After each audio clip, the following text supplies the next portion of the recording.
யோகிராம் சுரத்குமார், ஜெயகுரு ராயா. யோகியுடன் கொஞ்ச தூரம். இதன் ஆசிரியர் எஸ். பார்த்தசாரதி ஐயா அவர்கள். இன்றைய பயணத்தில் பகவானுடன் நாம் பார்க்க இருக்கும் தலைப்பு சக்திவேல். அந்த மெலிந்த சரீரத்தில் பெரிய சக்தியை யோகி உருவாக்கி இருந்தார்.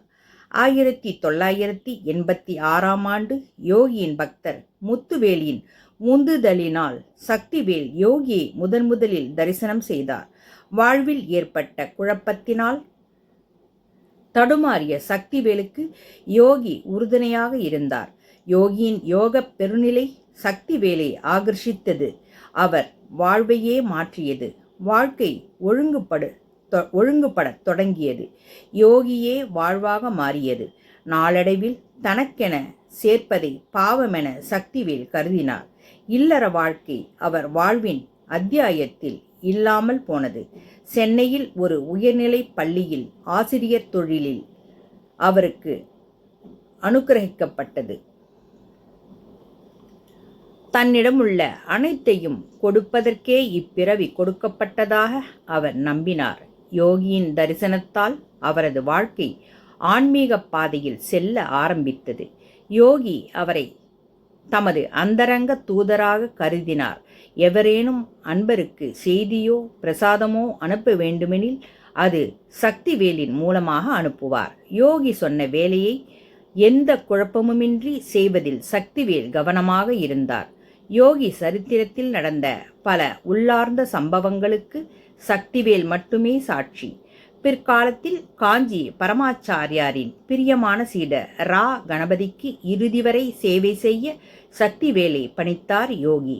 சில காலம் அப்பணியை செவ்வனே செய்தாலும் இடையிடையே சில தவிர்க்க முடியாத சூழ்நிலையால் அப்பணியை செய்ய முடியாமல் போனது. ரா கணபதியின் அந்திம காலத்தில் சக்திவேல் தமது இயல்பான சேவை மனப்பான்மையினால் அவருக்கு மனப்பூர்வமாக சுசுரூஷை செய்தார்.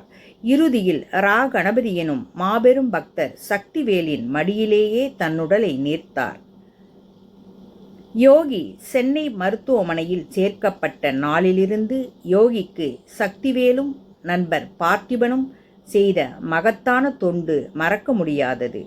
யோகியின் குடும்பத்தாருக்கும் யோகியின் பக்தர்கள் பலருக்கும் சக்திவேல் செய்த உதவிகள் சொல்லில் வடிக்க இயலாது.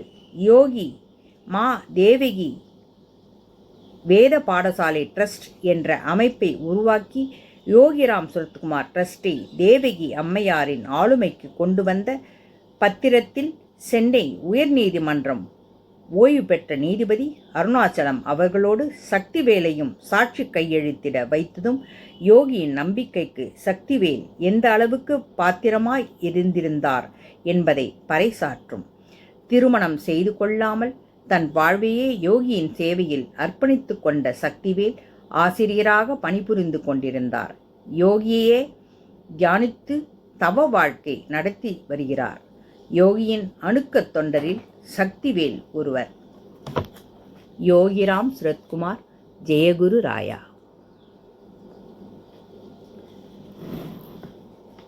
யோகியோடு அவர் கைகளை கோர்த்து கொண்டு அவரோடு நாம் இறுதி வரை சென்று கொண்டிருப்போம்.